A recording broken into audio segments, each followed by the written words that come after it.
Welcome to Grand Sumo Breakdown, the unofficial sumo podcast for official sumo fans.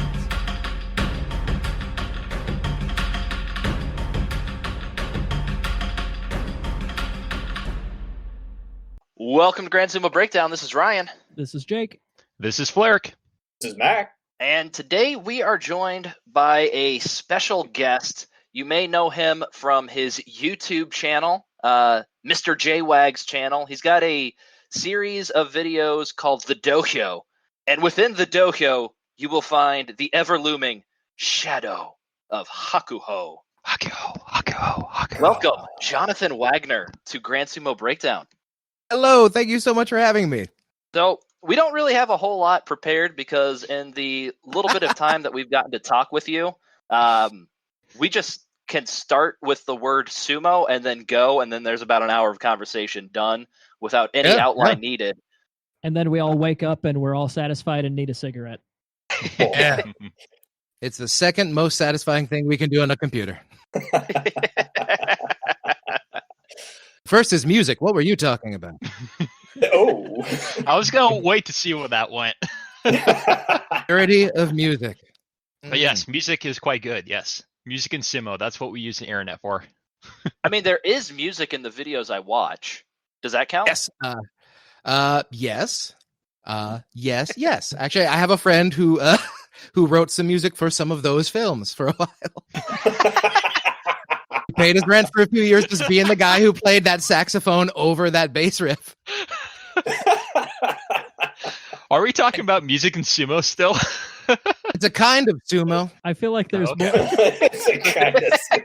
I feel like there's a lot more material here that we can touch on if we need to. Yeah. But if talking about the channel, I'm an actor, musician, writer type person who lives in New York City, and I've been into sumo for a while.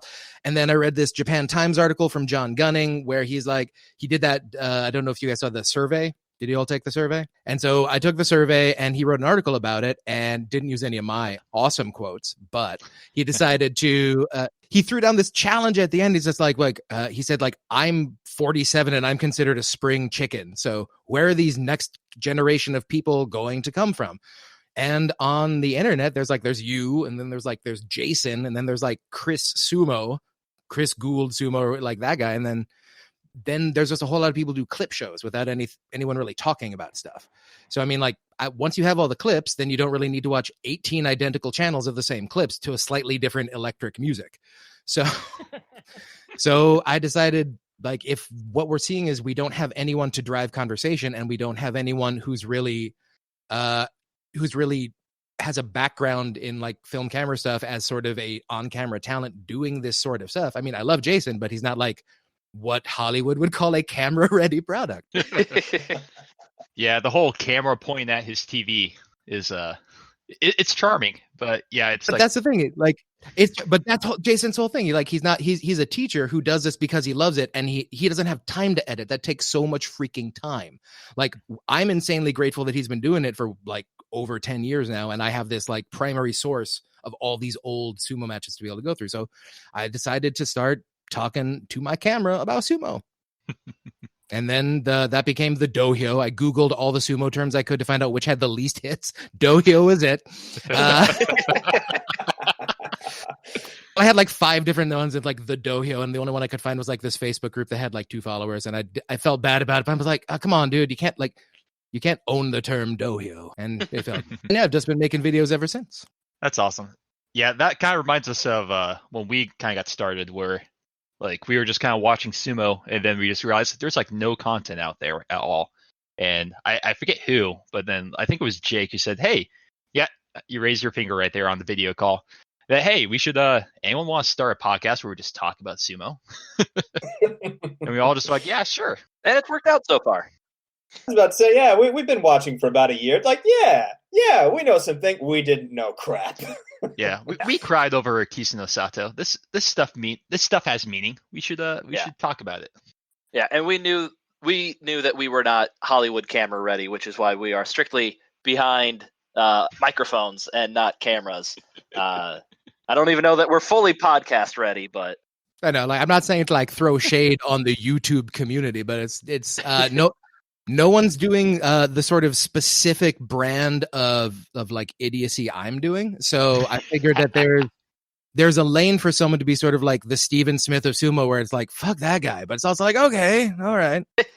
Would you say your brand of sumo? Yes, my brand of sumo commentary. Oh my God, am I the Abi of sumo commentary? No. We like you. Okay. Oh, hey. I kind Shut of your like mouth. Abi. I don't. It's a weird thing. He might be replacing Goedo for me. It's Oh. I don't know what's Shomai's there. happened, but yeah. I'm not I don't know what's going on with Abi, but I don't like him. It's not quite to the levels of Goedo though. So you kind of glossed over it, but you mentioned like you were already into sumo when you started your sumo channel. But how did you get into sumo? How did you find out about it? I just took a jump one day when I was born in California and my parents are from Buffalo, and then I moved to Chicago for college. So it's like I have three very different coasts of like football fandom sort of coursing through my consciousness. And like Chicago is an insane football town. Like it's Vikings, it's Packers, and of course Bears. So like every Sunday, if like you can't get away from like football culture, and every single bar has like the flag of the teams they will be showing the bar of as you go through town. It's like an awesome tradition.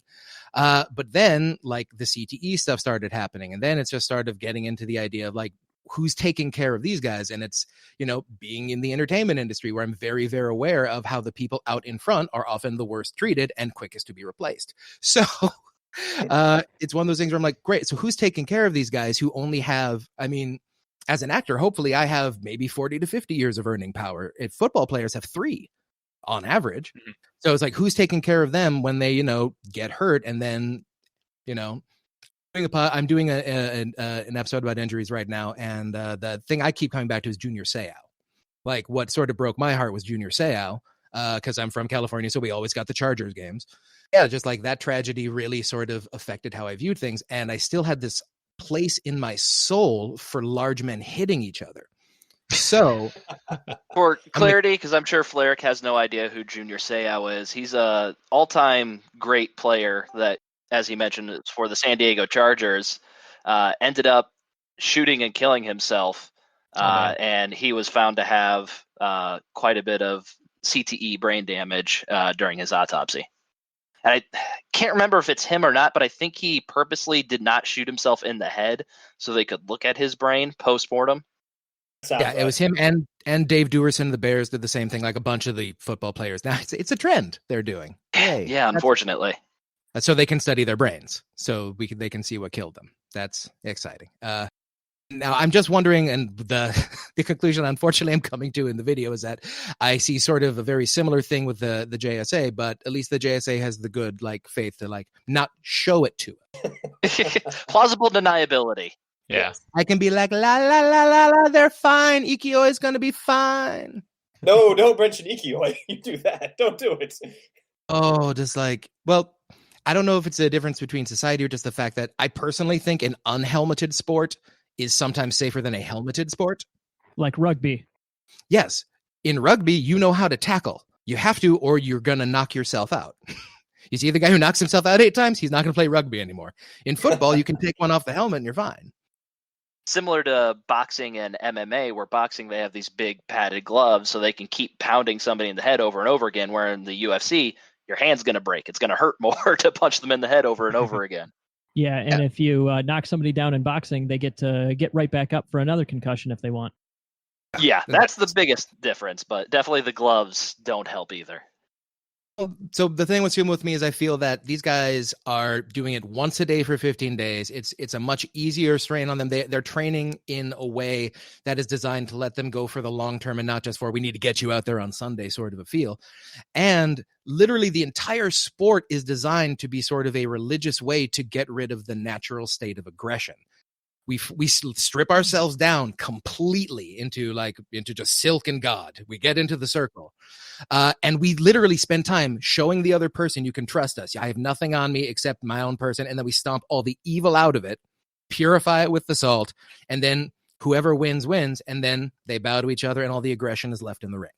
Theoretically. Sometimes it carries over to like karaoke bars and whatnot, but not just the karaoke bars, but sometimes, as we've seen from Hakuho in the past, sometimes that fury is so much where he will refuse to get back into the ring. I'm speaking of the Yoshikaze incident, where he thought it was Amada, gets pushed out of the ring, and he's like, no, hello? Refusing to come back in, refusing to come and bow. It's like, no, sometimes a little aggression makes it outside of the ring. Hakuho is the only person in the sumo history who's going to have the ability to double Taiho. And that match cost him the ability to double Taiho Zensho Yusho. Like, Hakuho's like, do you know how hard it is to win a Zensho? No, you don't, because you never did. Now I can't win this one. He's just like, that one, I could have won that one. Like, Yoshikaze? Come on. Come on. Well, I just think at that moment, I think he's the guy who's like, he's like me when I play like video games and I try to like create the greatest character of all, like football player of all time. And then like they win all the Super Bowls for a decade and a half. He's actually doing that in sumo. And we took one off the table for him because someone said Matai or he heard it. So he had the option. So yeah. So I'm guessing you're probably like us, and I think most newcomers to sumo who enjoy Hakuho and like Hakuho. I feel like where Hakuho gets a lot of hate is the kind of older generation who don't like his attitude, whereas we only know Hakuho's attitude. Does that sound about right to you? I feel it sounds like it's like, you know, if you listen to our parents' music, it's all about drugs and sex. And then they say, all your kids' music is about drugs and sex. I'm like, okay, like, okay, Lucy in the Sky with Diamonds. Let's talk about that. No, I think every sport has its sort of own, like, if we want to talk about the sport being dirty, like, let's go back to the 50s when it's almost assuredly run by the Yakuza. You know, but gee, at least they were nicer to each other. I think that I think we tend to view through rose-colored glasses the past and less so the front. I think the virulent racism that kept foreigners out of the sport in the 50s would also be one of those things, and how Taiho wasn't exceptionally liked until he started winning everything. So yeah, stuff like that. And mentioned Jason's also a podcast diving back into the series. When did you really start to pick up, and was it a lull in sports? And you said being from San Diego. I mean, what brought you into it was the big guys smashing into each other. When did you actually start watching like full time, kind of like with us? It's like, oh, hey, this is something we really want to tune into. What was your starting point for that? It was sort of, I'm from Sacramento, just for the record. Excuse me. San Diego Chargers. I get it. But yeah, I just started going to YouTube and trying to find it's like sumo tournaments. And then I saw the ones I was like, oh, we're in the middle of one right now. And it was the one right after I came in mid-tournament for the one that Kakuryu won right after Goeido's Zensho.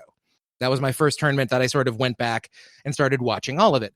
And I didn't know who anyone was. And I just started trying to watch it for a while. And I started figuring out, well, the bigger guy's just going to win every time, right? What's the point? And so then I noticed, oh, that's not the case. Okay, but maybe it's the higher ranked guy's going to win more of the time. Well, maybe not. And then so I started trying to figure out, well, what makes a good sumo wrestler? And then I kept watching. And then by the end of that 15 days, I started trying to figure out, oh, there is sort of a way to figure out. All I'd figured out by that point is just check like the line of the Mawashi and the line from here to here, and you can tell who's winning the match. You just follow those things, you can figure out pretty much who's in charge. That's interesting. The line of the Mawashi and the line of the, what's the other thing? It's the arm from here, from the elbow to the wrist. If you check if you check like the parallel to perpendicular line of the flatness of the Mawashi to this, you can tell if a wrestler is on attack or on defense or where their center of gravity is. That's very interesting. I've never thought of that. I'll keep an eye out for it. And naturally, it all goes completely out the window if it's an Enho match. Of course. Well, yeah, I'm going to be doing an Enho episode as well. It's called The Gift of Reasonable Expectations. Kind of what Jake's been trying to harp on for the past year with Enho, and now he finally has his time to shine because Enho finally got a losing record. Yep, I was right all along. But like me, have you also been saying this for the past 4 tournaments? Minimum. Yes. He's going to hit his ceiling. Not yet. But yeah, I think he's at the point right now where any wrestler, once you have a hole in their swing and you get to those like top 20 ranks, the people that are too good and too smart, with the Apostle Shinobabi, to be able to get away with sort of like BS sumo at that point. Enho can't win on his own. He needs you to make a mistake. Yeah. It's a good way to look at it. It's interesting. I feel like there are exceptions to that, but yeah, he's definitely more of a reactive guy, is what I've noticed from his sumo. He needs to get a grab, and if he can't get a grab, like Yutakiyama and Daisho, like you'll check them the last couple ones, they just keep poking out. You just need one good push right here, and he's out of the ring because he's like a feather. Mm-hmm. Yeah, it could be some boring sumo. We're definitely getting off topic, but it could be definitely some boring sumo to see like the correct style to face against Enho. But yeah, that's all you really need to do. It's like just kind of be defensive, don't make a mistake, and just kind of give him a swift push, like right outside the ring. The Gyojis hate it when Yutakiyama faces Enho because they both just stand up and sort of poke at each other for a while, and then they hold hands just deeply, truly, very deeply. That was good. I bet those guys are both pro wrestling fans, just doing the test of strength. Oh, yeah, but going back to that, I was also a wrestler in high school, so I sort of had a base in wrestling, and like there's no such things. You can't just like watch collegiate Greco-Roman wrestling and expect to get any sort of like buzz off of that because it's like 20 guys in a gym cheering for their friends who are Greco-Roman wrestling. So it's like it's not exactly the same thing. Like Japanese sumo is like it's legit. People get behind it. It's awesome. They throw cushions. Cushions, salt, you name it. Even a gyoji at the end of the tournament. Hey. That's a fair point. So, Jonathan, sorry, you told us not to do that. That was too formal for your taste. Mr. JWags. It's okay. Thank you for the mister. Yeah. Who would you say are your like favorites and least favorites right now? I mean, it's well, because of Hakuho, it's like you can always say like it's the best. So Hakuho's the best, duh. I enjoy Hakuho's swagger. It's the big dohyo energy is sort of like that. Yeah. It's the Yokozuna energy. And I just feel like that's if you've earned it, do it. Like, great. You think Hakuho is like this guy who's like boastful? Fine, throw him out of the ring. Wipe that smile off his face. You won't. Okay. My wife, who doesn't watch very much, but she's seen Hakuho, she's always just referred to him as sassy, and she really likes him because of his sassy attitude. It's the shoulders. It's the shoulders. It's exactly the shoulder wiggle. Yeah. It's the shoulder wiggle. Sassy Hakuho. Exactly. And it sort of gets that look like, hey. And then you're like, exactly. And I get both like, ooh, gonna get you. And I've won over 40 U shows. Hey. It's like act like you've been there before. He didn't like slap his thigh or get everyone pumped up. He's like, no. The action's about to happen. Yeah. I enjoy his. I do enjoy his sassiness and the energy of that. I think just in terms of like the love I have right now, my favorite is Takakeisho, and I'm sort of happy. I'm happy that Takakeisho right now is in a place where we don't really have a dominant Yokozuna, because if we did, I don't think he would have made an Ozeki run. I think I can see that. I think honestly, if timing is different and like if you switch Mitake Yumi and Takakeisho's ages, their journeys might be very similar. Just because I think Takakeisho hit that sweet spot of tournaments like that Mitake Yumi is a little too old to exploit, because Hakuho still had some good. Akiyasu unfortunately was too old to exploit. But I think the window right now, we're seeing a lot of younger guys who would not be making, like, I don't think Abi would be a Sanyaku regular 3 years ago, especially now with these projects I'm going through the past on. I'm like, 7 Ozeki? What the hell are we doing now? Who has 7 Ozeki? That's wasteful. That's probably exactly what the sumo like head chairman was like. What? I have to pay 7 Ozeki? No. no, sir. No. They've overcompensated at this point in time. Mm-hmm. Like, it's fascinating right now to see where the sport is at. We're right in the middle of a sort of anything can happen. And I'm torn because I love excellent sumo and I would love to see another stretch of like a person winning 7 in a row. But also that's got to get boring in real time. Like, we can look back and say, oh, wasn't it fascinating that the Celtics won like 8 of 12? But in the time, that must have sucked for everyone who wasn't in Boston. Yeah. Same thing with the Patriots right now. Yeah, I think that's one reason why some people have hate of Hakuho. It's just because he just won everything for the last decade, and it just kind of made a lot of like it just was a foregone conclusion. And I think part of the reason why, so it's exactly the same thing. If he keeps on going, it's a very exciting time because it's kind of a lot more than it was in the past. Anyone can win like a Yusho or a Basho. Well, that's what sort of going back around to the Shadow of Hakuho project. This is sort of where it came from, because like I said before, I was really into video games where you can play like career mode. And then if you play it long enough, you start overlapping with real life. And then you're like, wow, I just wiped out the entire Warriors dynasty in this reality just because you're playing basketball and you're better than them. So what would happen if we took this video game character of Hakuho out? Who would be winning these tournaments? So I decided to just go back through one day, and I just made like this like back of the like I did like a literal back of the envelope thing. It's like, looks like Kisano Sato. But a lot of these ones are really hard. So then, of course, that led to spreadsheets. And then spreadsheets leads to just me going through these things and thinking about all this stuff. And then I decided to, in the interims of the videos, I don't publish videos during Basho because most of the people who publish Sumo stuff do most of their stuff during the Basho. So I'm trying to be that person who like fills you in with stuff between the Basho because no one ever publishes a lot of stuff then because there's not a lot of new stuff. So I figured something like the Shadow of Hakuho, an alternate timeline where Hakuho never existed, who would have won all the Basho, seems ripe for this sort of time, especially when we don't know when the next Basho is going to be. Oh, Sadly. It's also acting as a really good history lesson, more so than I thought when you first started it, because you're able to take the time and go deep dives. I think it was like Kotomitsuki. You did an episode on recently. I know you're going to be going into Aran coming up, and you talked about Hanamafuji / Ama, just getting more of a history on these guys. And so I imagine for you, doing the deep dive in all these guys is kind of rewarding as well. It was just that every answer leads to two more questions where it's just like, oh, he had the best record. But why? Did he have any Fusamans? What was his schedule like? Did he face anyone hard at the end? And then that just keeps leading to more and more questions. And then I starts leading to like, I thought this was going to be 6 episodes. Like I would do like 5 Basho to crank it out and be like, this guy, this was the record he would have won. Stamp, move on. But then the more and more, like I did the first one and it took me like 3 days to edit with no graphics. And I'm like, oh my God, what have I? So now it's going to be more like 2 or 3 Basho at a time because every single time I go through it, there's someone's story that I had to dive into to make sense of the context, because some of these guys are like Megashira, who only had like 2 Junyusho in their entire career. So I have to go back and put them in proper context, or you don't understand why it's important that this guy may have won a Yusho, where if Hakuho hadn't been there, he never would have. Like I have a lot of, I think, hashtag, like I think I have Aran down as a definite maybe for like a Tokushoryu surprise happening in one of the upcoming Basho, because he had such a fascinating career, and he struggled with cancer on and off his entire career. Did you know that? Oh, wow. Oh, wow.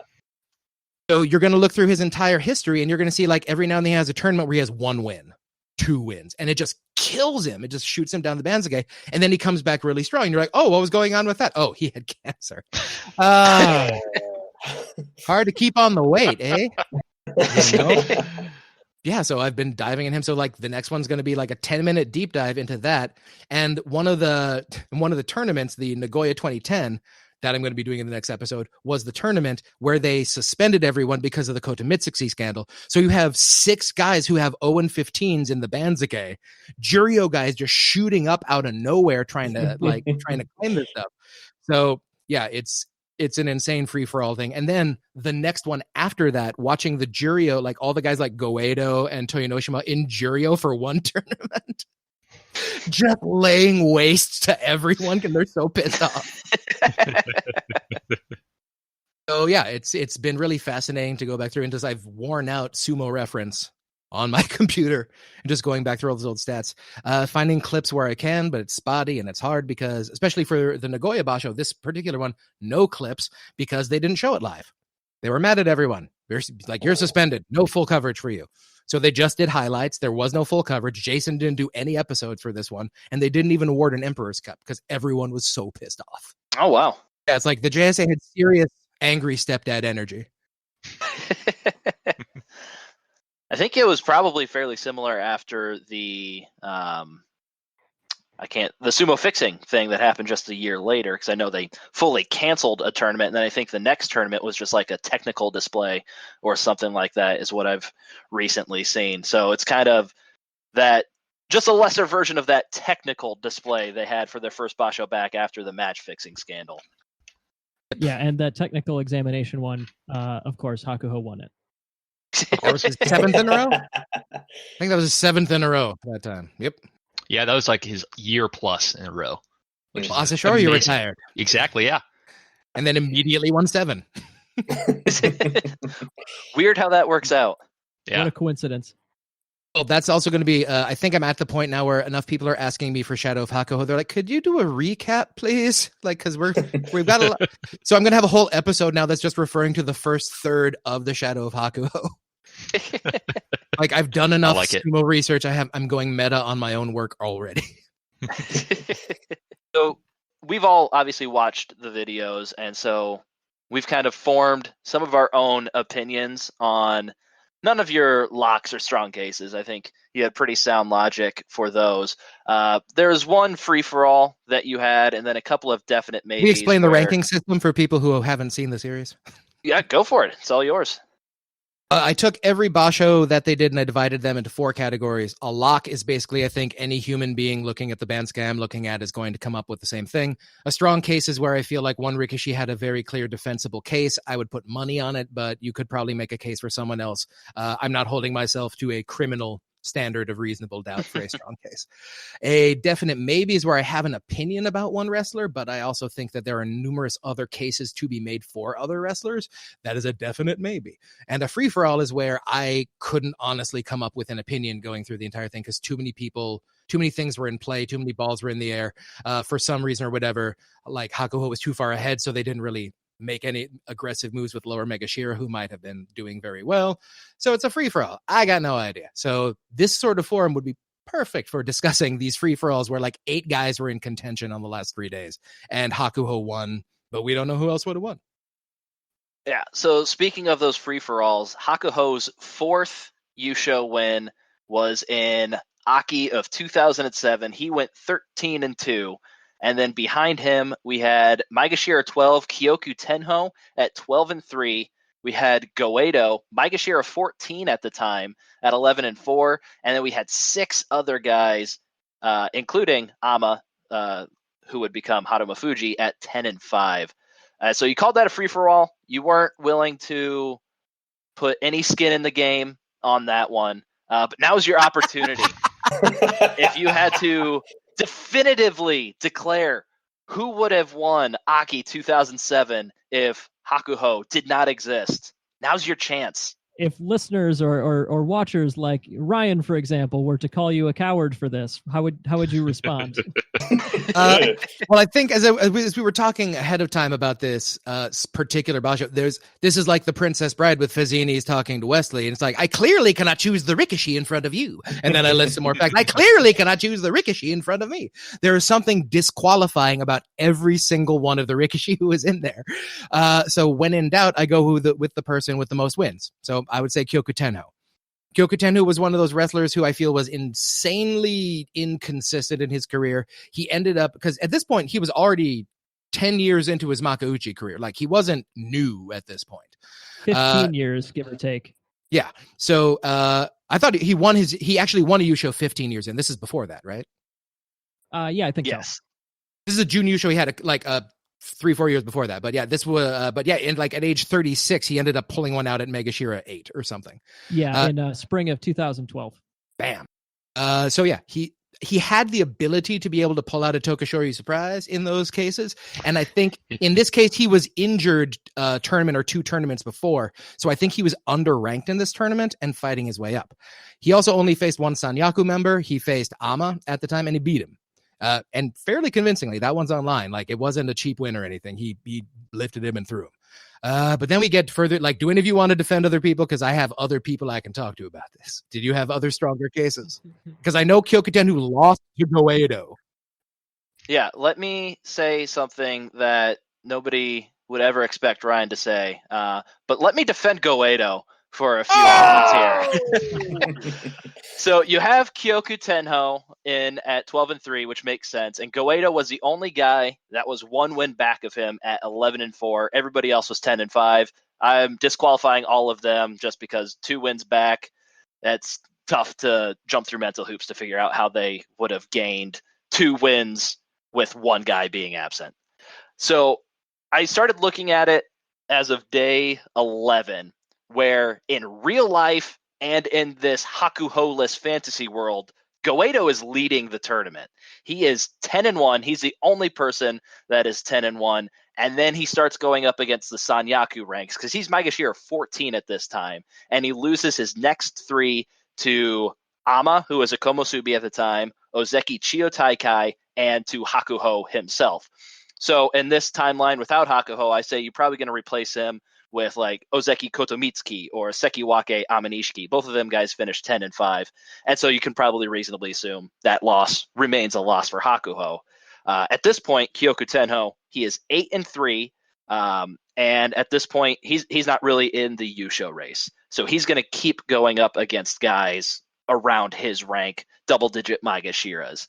And so my theory is that day 14 and 15 roll around. Kyoku Tenho is now leading the Yusho race at 10-3. Goeido has kind of fallen back a little bit. He's also at 10-3 going into day 14. He loses going to 10-4. Kyoku Tenho, as it happened in real life, day 14, he goes up against Ama. He beats him. So now we have Goeido 10-4 going into day 15. Kyoku Tenho 11-3. But now Kyoku Tenho is leading the Yusho race. There's no way he's going to be facing, I think it was like a Magashira 11 or Magashira 8 on day 15. Yeah, he faced nothing but Megashira all the way out. So he's going to be going up against somebody like Kotomitsuki or Amanishiki. And that's probably 50-50 shot for him. And in this reality, since it's a free-for-all and we're just defending people, I'm going to say he loses that match. And Goeido, he might... Sorry, yeah, go ahead. I was just saying, whenever I have a mid to lower Megashira in the June Yusho, I will always list the next Sanyaku members, especially because a lot of times those Megashira have not faced any of the Sanyaku. So I always say in this tournament, especially, I give all those Sanyaku guys who are at 10-5, I give them an extra bump because they all lost to Hakuho. And Kyoku Tenho did not at that point. And Ama actually is one of the two losses that Hakuho had in real life. So that Ama was on point that tournament, even if he did have 5 losses total. Losing to Kyoku Tenho. So I don't think Kyoku Tenho would have been a huge pushover in those matches. I'd say I'd give him a 50-50 chance against a Sanyaku member at that point. He proved himself in those specific tournaments in which he won double-digit wins. He showed himself able to win up and down the Banzuke. This could have been one of those things. I see him as sort of like a poor man's Haramafuji. In which he like always tried to wrestle like faster and stronger and smaller than he was, but he wasn't any of those things. But occasionally it all came together. I think the upper Sanya, I think Ama, Amanishiki, Kotomitsuki, and Koto Shogiku, because they're all in the Sanyaku, they were all plausible ways for them to be in this one. Like Amanishiki beat a lot of great people, but then he like crapped the bed in the last 4 days. Like Kotomitsuki, the reason I kicked him out was because this is his first tournament at Ozeki, and I think he's hungover. Doesn't usually happen. You get a lifetime supply of Ozeki sake, I'm pretty sure. Like in a big giant jar as soon as you make Ozeki. Well, I definitely have the Yokozuna hangover built in to when I think Kisano Sato would have been promoted to Yokozuna, and he doesn't win the tournament after for that specific reason. Yeah, nothing to do with injury at all. Just a giant hangover and like rager the entire 2 months. Oh, can I read this? Someone actually came through on my website on this episode and had this extensive case for Koto Shogiku, if I may paraphrase a bit to go for it. Yeah, go for it. Yes. All right. This is from Nelson Galan from my YouTube channel. It's on the Shadow of Hakuho episode 1, Yusho 1 through 5. He says, first off, I'm eliminating the 2 lower-ranked Megashira, okay, as well as Goeido, based on their strength of schedule. Goeido's highest-ranked win was Takekaze at Megashira 8 with 3 Sanyaku losses. His case seems poor. Yoshikaze's is worse, considering his highest-ranked bout was against Megashira 8 Tosanoumi. Next out is Ama, Rabara Mafuji, but that loss versus Kasugawa was damning. So that leaves Kotomitsuki, Amanishiki, Koto Shogiku, and Kyoku Tenho. Koto Shogiku lost 3 of his 5 bouts versus Sanyaku, meaning to only beat the injured Chiotaikai and the apparent gatekeeper Ama, but that'd be 2 out of 4 wins without Hakuho, so he's still in. Amanishiki's weird. He lost all 5 of his bouts between between 9 and 13, a case of a second-week Mitakayumi in another era. He's out. Kotomitsuki arrived at his bout with Yokozuna Hakuho at 9-4 and finished the tournament strong, but surely had lost any chance at the Yusho by then, so he's out, which sets up Koto Shogiku is my pick out of the 10-5s. The question is, who takes it between Kota Shogiku and Kyoku Tenho? Head-to-head, they were 4-3 in favor of Kota Shogiku. Both Rikishi beat Ama, but Kota Shogiku actually lost against Tohyo Biki, his lowest-ranked loss, who is also Kyoku Tenho's second highest-ranked win. Conclusion, Kota Shogiku. I see no flaws. I like it. There's some good logic there. Yeah, it's good logic. One that I would pick apart is just completely eliminating the lower ranked guys because they're going to have to face off against higher ranked guys. I mean, in Toku Shoryu's Yusho, he lost to Maegashira 16 Kaisei. Oh, he lost to Kaisei. How can he beat Ozeki Takakeisho? Well, it happened. You can't just completely throw them out in this case. And so the case that I'm making for... I'm still not sure it did happen. I think the idea is because they were lower Megashira, they wouldn't have been bumped up aggressively if they were 2 wins behind a Kyoku Tenho who was already 2 wins ahead. And the parallel I'm drawing is Takanosho, I think it was this last tournament, where like he sort of snuck into the last day because he just didn't lose the last 4. Yeah, that's what Kyoku Tenho would have done this Basho. And I think he might have had a shot because we had Hakuho this last time. Yeah. So just to finish off my full theory. So I have Goeido on day 15. He's going to be going up against another tough Sanyaku guy probably because he's still in the Yusho race. But I figure he's Goeido. Even Goeido can win 1 out of 4 against the Sanyaku. So I'm giving him day 15, which would match his real life day 15 win, which is against some nobody. And Kyoku Tenho, I figure he'll go 1-1 against the Sanyaku because he's going to have a Sanyaku match because he's also in the race. I'm figuring all the 10-5 guys, they picked up their extra loss that they had to Hakuho. They picked that up somewhere else because I say so. Because this is my case for Goeido, and allowing them an extra win would be damning to this case. And so now we have Kyoku Tenho, Goeido tied at 11-4 at the end of day 15. The only 2 guys at 11-4. Forcing a playoff, which Goeido would win, as he had already beaten Kyoku Tenho on day 9 of the tournament. At this point in his career, he was undefeated against Kyoku Tenho, and overall in their entire careers, Goeido was 12-6 against Kyoku Tenho, showing that he consistently was able to beat him. It does not take the choke factor into account for Goeido, though. I was just going to say, I do have a very strong counter argument. My very strong counter argument is, but Goeido. But this is Goeido before he was the hapless Ozeki Goeido who stumbled into a Zensho Yusho somehow. Maybe he was always this way, though, Ryan. Maybe it just magically worked out that it just followed him to his Ozeki. Maybe he was always this way. He was in the Rocky Maivia phase before he really became the Rock with his gimmick solidified. But I'm just saying, I think there's a solid case for Goeido's first Yusho coming 9 years prior to his sole Yusho. Goeido in the Shadow of Hakuho is the hardest Rikishi to pin down because he never had any locks or strong cases, only free-for-alls and definite maybes, but he's in so many of them. So just trying to figure out how many he would have won is just sort of like an insane. I've just had to like I said, add up all the scores and like divide them and have like a Pythagorean theorem for wins and just like award him a few. So like, he would have won a few. He was in it a lot. Yeah. Is there a mathematical way that you can account for, as Jake mentioned, it's Goeido? Is there a mathematical formula for that? I think there's a mathematical formula for choking. I mean, I'm a Bills fan, a Cubs fan, and a Sacramento Kings fan, so it's like I've observed a lot of it in my life. So you've got a lot of data. As a Vikings fan and a Timberwolves fan and also a Cubs fan, I feel all of that pain. Every single ounce of it. I blame the Kings on the refs. I blame that 1 year on the refs, but everything else is just sort of a gut punch to everything else. I mean, you're 100% correct. Yeah, Ryan, I do think he's got us beat here as Vikings fans because our 4 Super Bowl losses were not consecutive.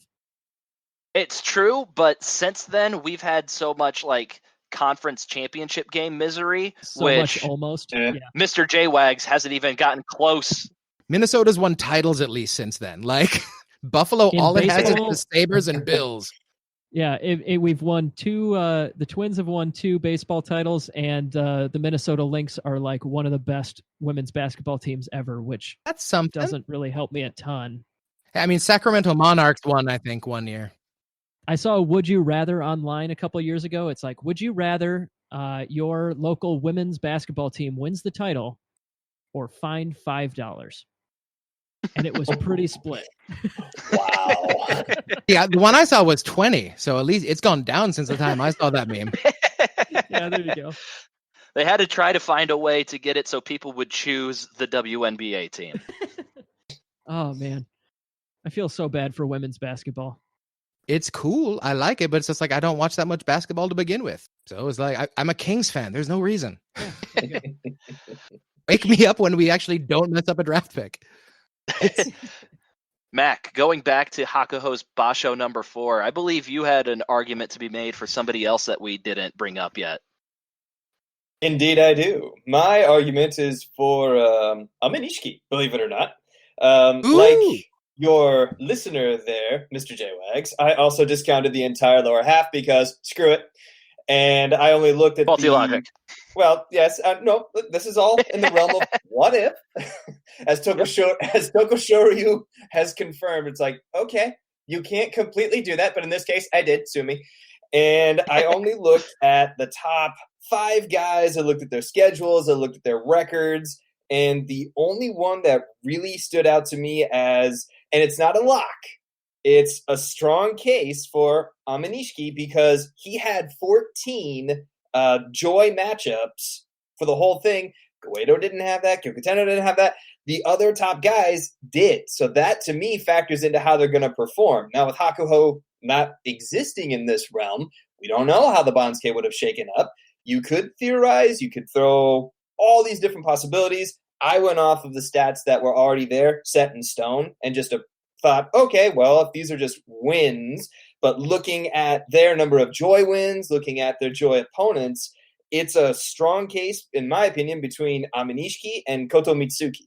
Well, this is the difference between, I think the difference I had to go through was, and this came up a lot of times in spreadsheet, who the best wrestler was in that tournament and who would have won the tournament. And I think this is a case to be made. I think Kyoku Tenhu would have ended up winning the tournament, even if the argument is he was not the best wrestler in the tournament, which is, of course, something we've had in sumo happen before. Oh, of course. I was the one screaming when Ichinojo didn't get to face Hakuho a couple marches ago. Yeah, that's weird, especially with the past couple of Basho where we've seen Tokushoryu jump up to face Iozeki. We had Aoyama jump up to face Yokozuna Hakuho, and even this Aki 2007, which we're talking about, Magashira 14 Goedo jumped all the way up to face Yokozuna Hakuho. Why didn't they have Ichinojo when he went, I think it was 14-1 and Hakuho was 15-0? Why did they never have those two face off?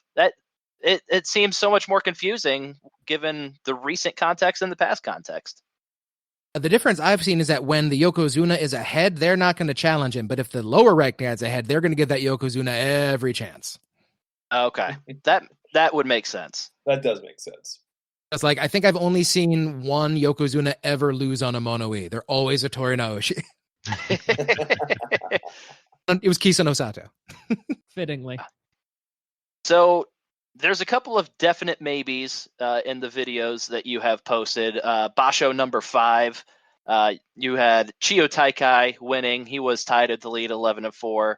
And then Basho number 10, which was a Hakuho Zensho, you gave that one to Asashoryu, as you point out many times in your videos. I mean, it's Asashoryu. What else are you going to do?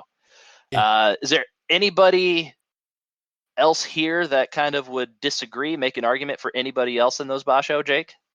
I'd say for Basho number 5, if we were more clever, we would have formed our argument to the tune of Mambo number 5.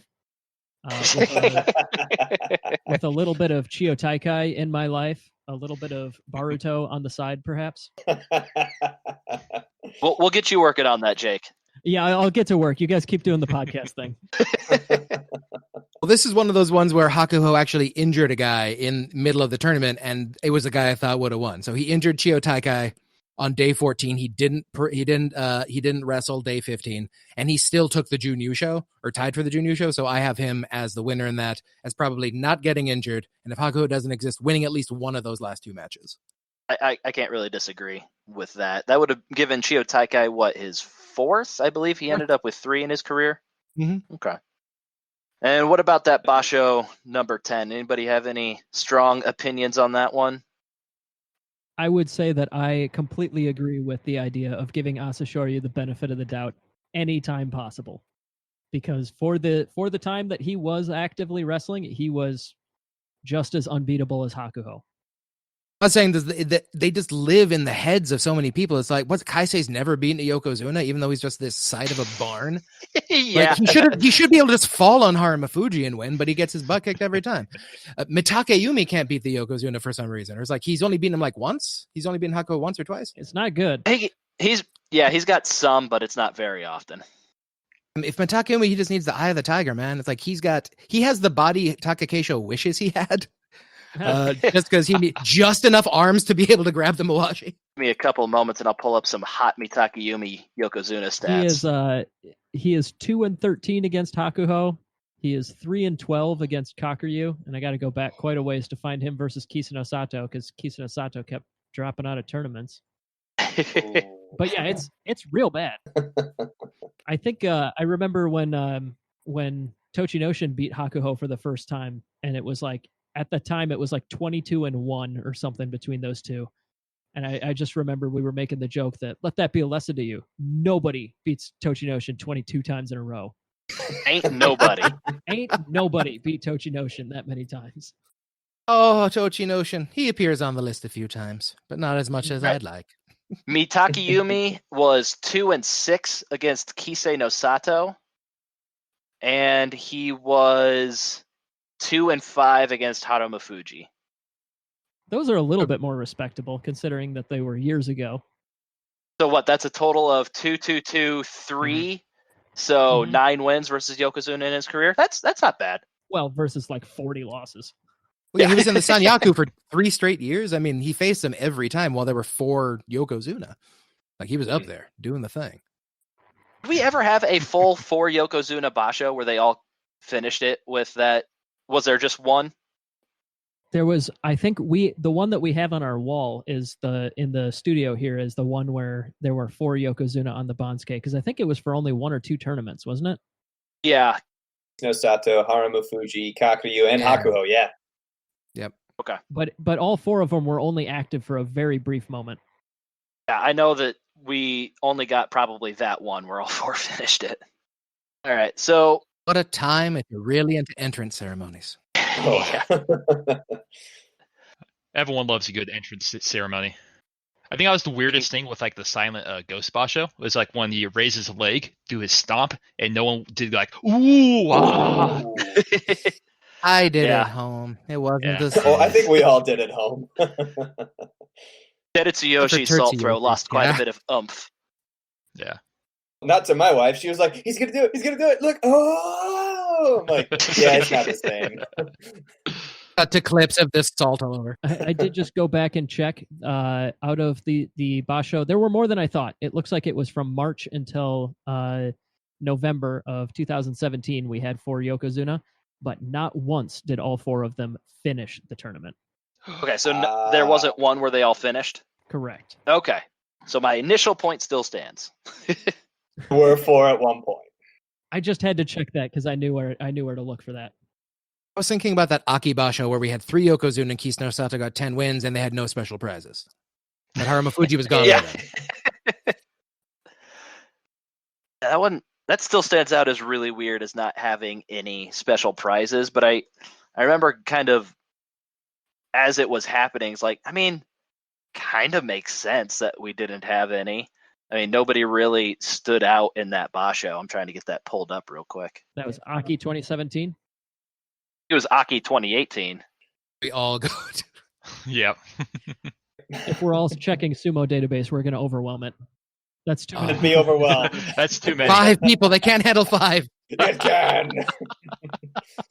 We broke the record, sir. We have 5.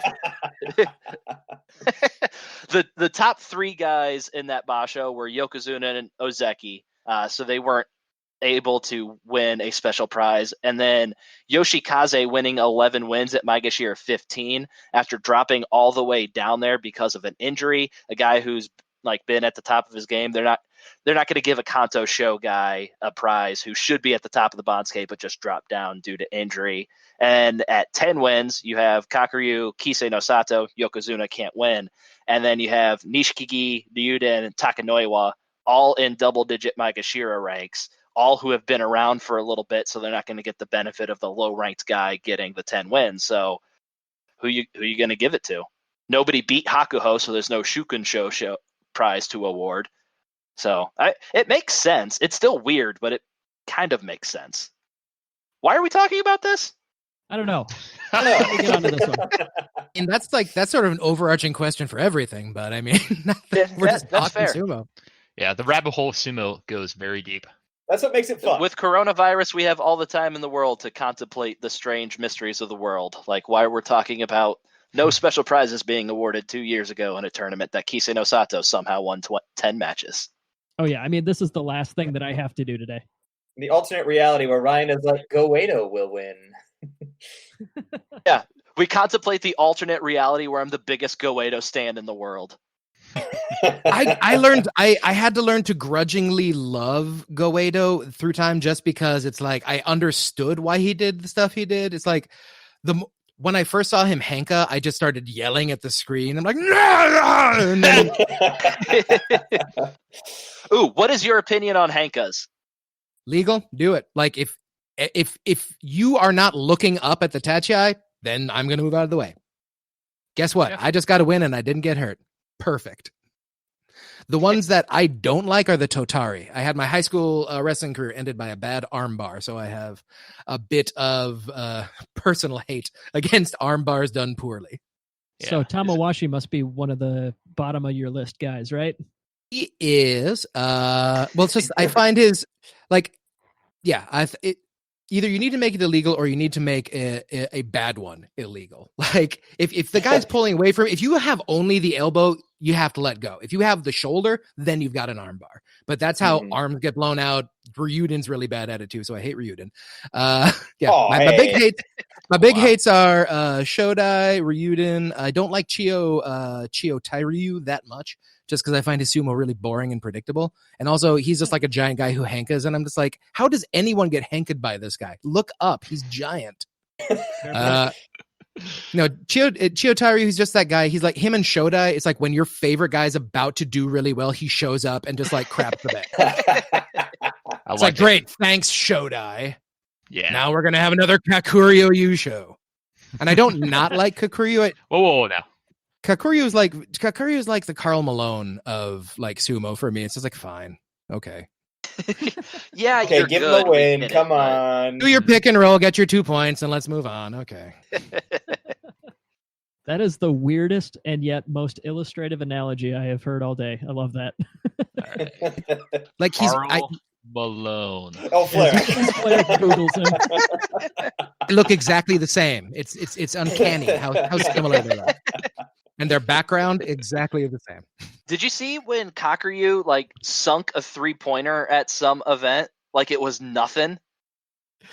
Well, this is the thing that makes it like I think I want to like I don't want to be friends with Hakuho. I wouldn't want to be in Hakuho's stable.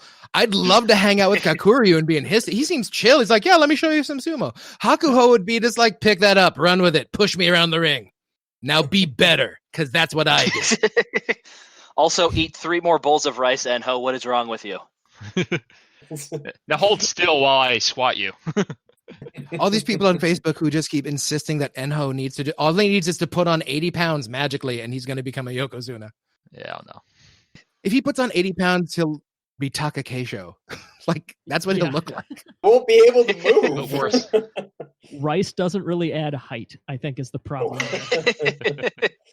If Taka Keisho gains more weight, he's going to look like Violet Beauregard from like the original Charlie and the Chocolate Factory. He can't sit. He has to do that little hop at the bend and sort of like, meh. He can't sit down with his arms the length where he they just are. does like where he just flops on his butt at the edge of the dohyo waiting for his match. He can't sit down while wearing mawashi because he can't like cross his legs and there's that like rope of silk in your crotch, so he can't actually sit down. As a short-legged, big-thighed dude, I feel him, but yes. Other reason I love Taka Keisho, we have very similar body types. So yeah, as I was mentioning, 20 minutes. Oh, sorry, Flair. Yeah, you go ahead before I get this thing back on track. Oh, that was me. I was just saying that's sorry. why I relate to Ishiura so much. Oh, shut up. getting this back on track, as we mentioned probably 15 minutes ago, you give the benefit of the doubt to Asashoryu if he didn't win the Yusho, but Hakuho did. But there's one Basho where I take a small amount of umbrage with that, and that is Basho number 12. And I believe that is Kyushu of 2009. It was a Hakuho Zensho Yusho, which just is what happens.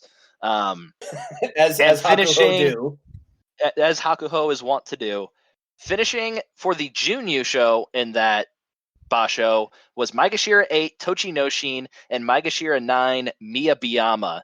Notably absent from that list is Asashoryu, who finished at 11-4, yet you awarded the Yusho to Asashoryu. Make your case again, because you already did in the episode. Yes. Well, basically, like I said before, if I look at if it's a Jun show with a Megashira who did not face any Sanyaku or not a full Sanyaku slate, I always take that into account because if we're taking Hakuho out of there, I have to usually give a Sanyaku member, and especially I'd give Asashoryu another win there. I feel like Asashoryu would beat most of the other people he would face, considering he already lost to all the tough people they had in that Banzuke, which I think I said was the deepest Sanyaku ever. Every single member of the Sanyaku was a future Yokozuna or Ozeki who won a tournament. It was an insanely deep Banzuke. But Asashoryu, Yokozuna. Hakuho, Yokozuna. Koto Oshu won a Yusho. Koto Mitsuki won a Yusho. Haramafuji, future Yokozuna. Kaio, 5 Yusho. Chiyo Taikai, 3 Yusho. Baruto, now we're in the Sekiwake. So those were all Ozeki and Yokozuna. Sekiwake, Baruto won a Yusho. Kakuryu has won 6 Yusho and is a Yokozuna. Kisei no Sato became a Yokozuna and won 2 Yusho.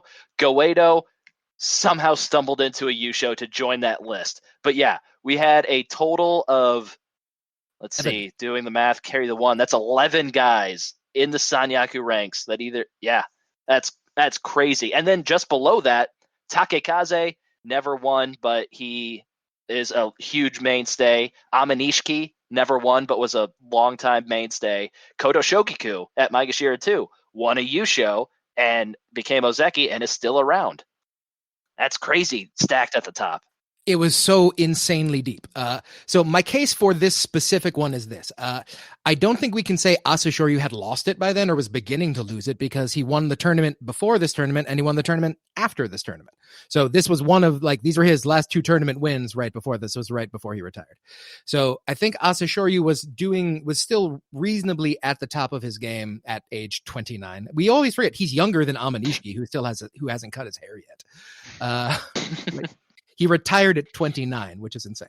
So I have to believe that Tochinoshin no Miyabiyama, because remember, it's a Zen show.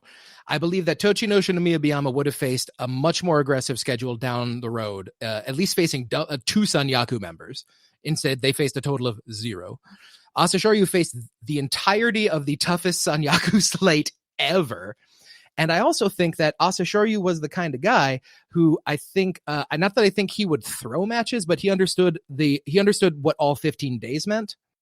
And if he starts seeing that, oh, this guy's going to get another freaking Zen show and I'm already 2 losses down, but I'm going to face him on the last day, I better have something in the tank. So maybe he's not given full out when he knows he's out of the rank just because he wants to make sure he beats that little punk on the last day. Just to make sure it's like, I like to call it, what was that day that Takayasu beat Kakuryu on the final day, and then Kakuryu had to get right back in the ring and get a trophy.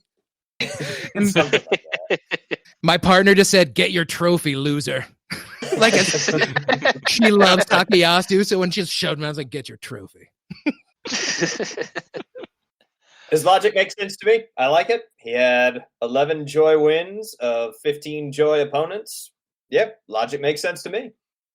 The nearest was Koto Oshu, who I think beat Asashoryu, but it's also like he would have had to have got another win on top of that. And I just think Asashoryu, when he's smelling the Yusho, you're not going to get between him and it. I give him the extra bonus that I don't give a lot of other wrestlers. In fact, I think it's just him I give a bonus to.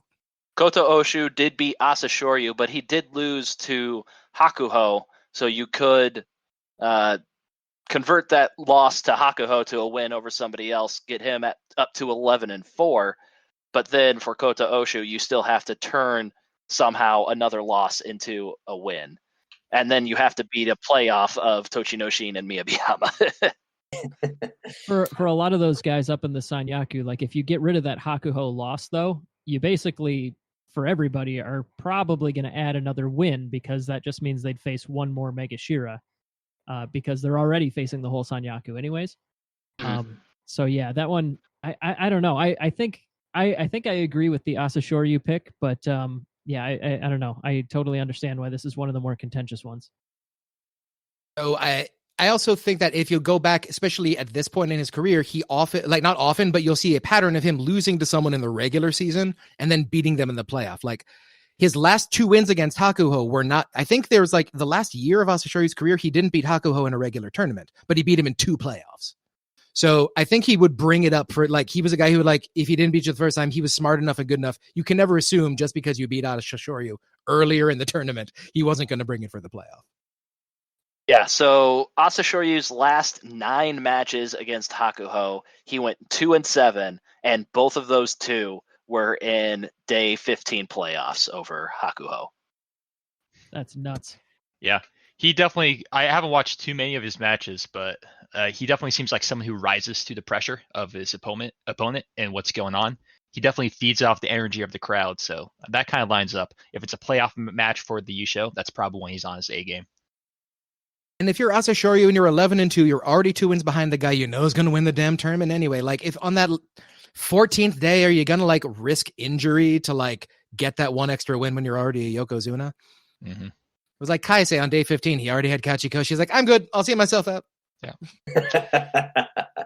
So just to make an argument for Tochinoshin, I think I agree probably with the Asashoryu argument. But in Tochinoshin's defense, basically based completely on the fact that we know he did win a Yusho, albeit 9 years later, so with Many more years of experience. But he was a Maegashira when he won. He happened to be in the Joy, so he did go up against a full Sanyaku schedule. And this is a Hakuho-less tournament, which is what we're theorizing about here. And so his only loss was to Kakuryu. He beat all the other Sanyaku guys ahead of him, but I think we need to take into account that the 1 or 2 Sanyaku guys that he would have faced, well, it could have been Goedo, who he beat. I don't think he faced anybody else that was competing at that time, but like Tamawashi, Mitakayumi, Takayasu, Takakeisho. Well, I guess I just named a bunch of guys that won of Yusho and Takayasu, so maybe they kind of would stack up against him. I don't know. Maybe Tochinoshin would have won. I mean, like it said, I was not as confident about that one as other ones, because you can't just say, well, they wouldn't have beaten those guys, because they might have. They're both, Miyabiyama was on his way down from Ozeki at that time. He had faced all these guys before. He knew them. But it was just so insanely deep. I just refuse to believe that Tochinoshin, had he been thrown up against 4 of those guys, would have won even half of them. I think he would have gotten 1. I think that's probably fair. It's like, it's Asashoryu and Hakuho and Kaio, even though he was at the end of his career. It's like that Banzuke. Like, so yeah. And then right after that, of course, we have like Boruto winning a 14-1. Yeah. The locks are so easy on this one. They're almost anticlimactic. I can see why you... Oh, go ahead. Oh, you go ahead, Mac. Oh, no, I was just going to say, I can see why you delved into this alternate world. If Hakuho had never existed, this is fun. This is fun to actually go in and say, like, well, what if? Because, like I said, we just had Ryan defend Goedo. We're talking about Asashoryu. We're talking about all these different Rikishi from back in the past, where it's like, well, we know what they're going to be. If Hakuho was never there, would they have still risen to that challenge? Or did Hakuho present just that pinnacle of, I have to be here, I need to be here? Could we have seen somebody else rise? That's what's fun. I can see why you like diving into this. Well, that's the like figuring out when the Yokozunas would have made their Yokozuna run at other times. Who would have been able to make Ozeki runs at different times because they won a championship or they actually like got a boost at a certain time. Because like we're always going to remember Tokashoryu, but we're not going to remember Miyabiyama in the same way because he didn't win a tournament. Although I have here, he totally would have won one had Hakuho not existed. I think that's probably going to be my favorite thing because I'm imagining at the very end of the Shadow of Hakuho in 3 to 4 years at this point. There's going to be Oh, this keeps going up. Yeah, that's a fair point. There's going to be like a big recap episode where like, all right, this is what would have happened. I think that's what I'm most excited for. Kiseno Sato, you became Yokozuna in January of 2017. Hakuho didn't existed. You would have had that 5 years before or something like that, and just going through the list of all the things that could have been if Hakuho just decided not to move to Japan. Oh, judging from my Reddit comments, like, I'm going to have 1 million views on that last video because everyone's like, do you have to just go through can't you just do a video where you tell us just write an article about what you found out? And I'm just like, and then everyone who sends it, I send them a link to Sumo reference. I'm like, there you go. Yeah, That's Here, what have happened. fun. Go for it. Like, it's all there. How much time do you spend per basho? I imagine the locks are probably pretty quick, but like for these definite maybes and free-for-alls, how much time do you spend coming to conclusions there? I mean, it's a matter of how many vectors there are. Like the 8 guys were in contention within 2 wins. Like that one, it took me a while to just figure out. No, can't. Everyone's disqualified. Yeah, I imagine there's like a bunch of pictures like posted to your wall and a bunch of string that connected everything. Just trying It's to like a bunch of like 8 windows up on the screen all at once and trying to draw connections. Yeah, exactly. Just kind of slowly going insane, like going, no, it was this guy. No, it was this guy. It took me about 2 weeks to build the spreadsheet, and before I shoot, I go back through it again with like a fine tooth comb, just the ones I'm about to do, and see if I still agree with what I came up with at 4 a.m. 4 months ago. And then do that. And every time I change it, I have to change the math of the arbitrary formulas I've created. And every time Hakuho wins another tournament, I have to do the whole thing again because the denominator just changed. So it's an ongoing process. I mean, the main problem is that it's just the editing and the production value of the stuff that I do, because it's like I'm trying to create something a little like tighter in format than like like this 5 guys talking sort of format. It's great, but you guys do that, and I don't have like 5 other guys to talk to on regular basis. So like I have a guitar and a synthesizer and a camera, so that's what I'm doing. So I'm not interesting for longer than 10 minutes. Objection. Well, shit, we did the wrong thing. How long have we been recording with this guy? 5 of us now. I will say I absolutely love your production value, especially I think it was the Harumafuji Western song theme you had. It was gold. It was so fantastic. I loved it. My goal is that I sort of came up as an actor artist at Second City in Chicago. I was there for 15 years. I don't know if y'all have heard of Second City. Like Steve Carell, Stephen Colbert, Tina Fey, Bill Murray, Mike Myers, Chris Farley, they all came out there. Bob Odenkirk, you Better Call Saul fans. But yeah, I worked there for 15 years as a music director, which means that whenever they needed like a stupid little song to play in one of the shows I was music directing, it was my job to write that stupid little song. And the longer your songs are, the less funny they are and the more chances they have to suck. So I figured that every time I do a song, they have to be like 30 seconds or less in one of my things. So I just have all these tiny 30-second songs. I'm like, here it is. You get the point. And then later on, no one I know makes a good amount of money off of their Patreon unless they like post daily. So I figured if I ever want to monetize, I'm going to take all these stupid little songs, make them an album on iTunes, then charge people $50 for it, and just like don't listen to it, just give me $50. And then, yeah, like every year I'll have a new like album of Sumo songs when I do like a pledge drive. I am suddenly much more self-conscious about the Sumo lyrics that we have written and performed on our show. Please, it's awesome. No, like I'm not spending months of time on these songs. Like I think the Harumafuji one was actually the one I had to spend the most time on, but like the theme song I did in 10 minutes. I'm not even on pitch. Like I'm just like, I live in an apartment building. I have neighbors, so I can't like do 20 takes of like that theme song. I do love that theme song. I love the welcome to the dohyo on that. I can't That's even awesome. Try to mimic that. You've heard me sing on this podcast before, but yeah, I absolutely love it. It's the beauty of recording. You just need to get it once. You have to have the ability to get it once. That's my problem. Squeeze, just squeeze. Please, and never tell Andrew Lloyd Webber your true range. Those are the 2 things I can tell you. We'll have to talk to you before the next time we do a singing punishment. We'll get some vocal training. Yes, please. Yes, please. I'm doing it as a sideline now. I have very, very reasonable online rates. I can guarantee you we still can't afford it. You all have jobs, you said. Come on. Broadway's shut down. We have nothing. I'm literally working on radio plays right now. What was that in your glass you just took a drink out of at 2 o'clock or 3 o'clock your time?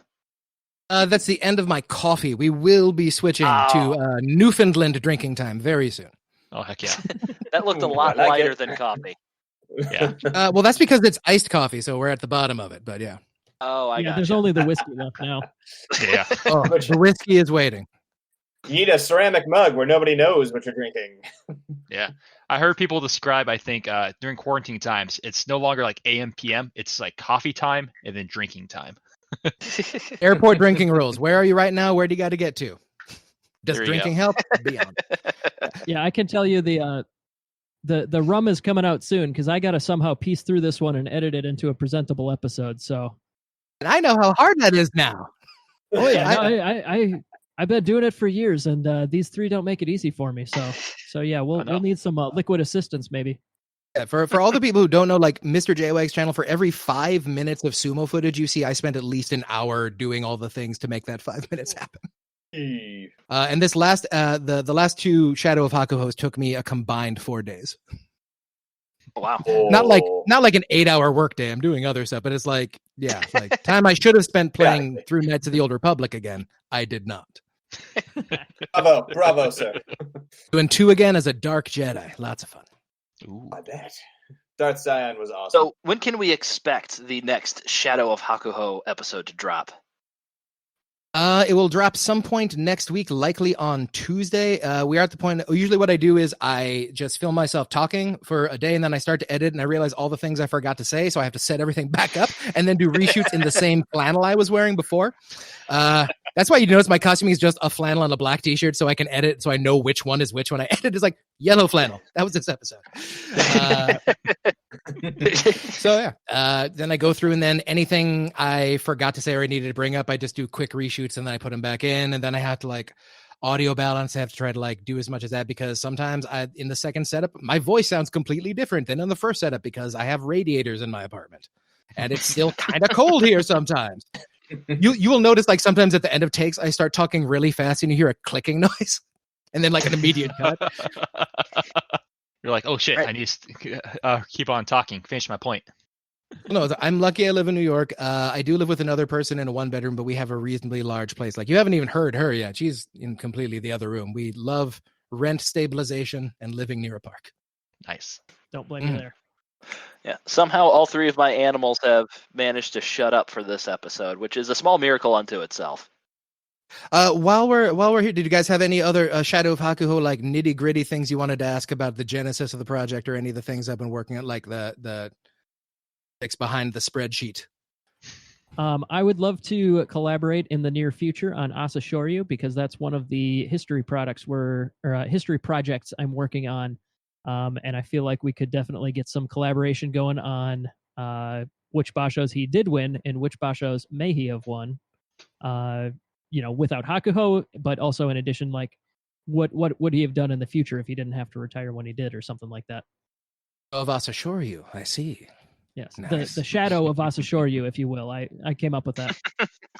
Actually, I think yours would be the projection of Asashoryu. So it's sort of projection. Like we project like him to create a shadow later. I would absolutely love to do that. This has been so much fun. I normally only talk sumo with my partner. She is also a writer. She wrote a piece on Tochi Notion, actually, on her website. I'll plug that, JMS Under Duress. That is under that, and she's working on something. She's a former dancer who got into sumo because she finds that the training regimen is remarkably similar. The Keiko. It's the Keiko. But it's just the entire acceptance is how much food you're allowed to eat. That's the only difference. Oh. And I bet the difference is rather significant. Mm-hmm. It's like, no, you have to grow your hair out, put it in a bun on the top of your head, hang out in a room with these people every day until you hurt, and then you keep doing it until your body gives out. Yep. Oh, that sounds, there's a lot of overlap there. Actually. All right, so that's amazing. Before we wrap up, anybody else got any last questions or thoughts they want to say? I just want to say I absolutely love the stuff you're putting out. It's fantastic. I love these kind of hypotheticals of what would happen, especially with someone so dominant as Hakuho. So I thoroughly enjoy, and as I said, all the musical stuff and production you put into your videos is fantastic. I absolutely love it. It is good to hear that it is appreciated. It does take me a lot of time.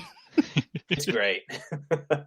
Thank you. Also, it's good to know that people are watching it. It's just every sumo fan I've ever talked to has asked this question at one time or another, and I got some time. Let's figure it out.